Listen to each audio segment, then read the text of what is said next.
Before I moved to university, I genuinely thought I was about to have the classic uni experience. You know, movie night, late night conversations in the kitchen, and flatmates who actually cleaned up after themselves. But turns out I was completely wrong. Originally, I was meant to be living with 4 girls who were all my age, but instead I got put into a flat with 7 people, most of whom were literally way older than me.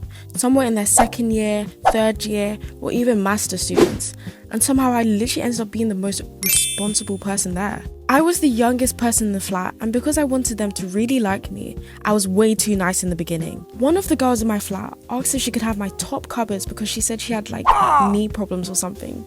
So I just said yes and took the bottom cupboards instead. Looking back, that should have been my first warning sign. At first, everything seemed completely normal. Everyone was friendly, everyone's introducing themselves, and I thought, okay, maybe this year is actually going to be good. Then people stopped cleaning. And when I say stopped cleaning, I mean it genuinely felt like I was the only person in the entire flat who knew what a sponge was.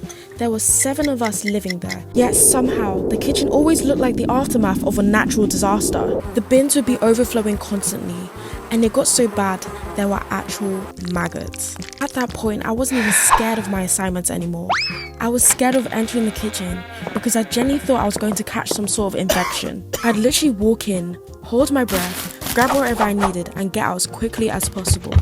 Sometimes I felt like I needed protective equipment just to make a cup of tea. The smell got so bad that I basically gave up on cooking altogether. I started ordering food all the time because every time I opened the kitchen door, I was hit with a smell that made me question whether it was safe to be in there. And then there was the fridge. Someone left milk in there from February.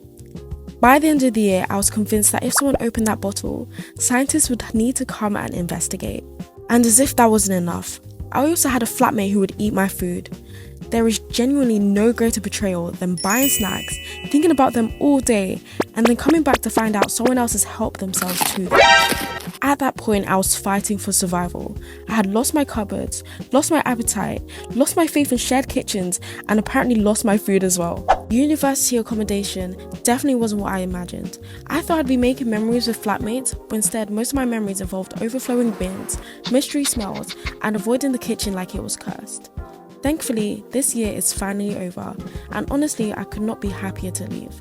Next year, I'm moving somewhere with my own kitchen, which means no more worrying about maggots, no more mouldy milk, and hopefully no one stealing my food. And if you enjoyed hearing about my uni accommodation nightmare and want more story times or other chaotic experiences from my life, make sure to like and subscribe because unfortunately for me, I seem to attract ridiculous situations.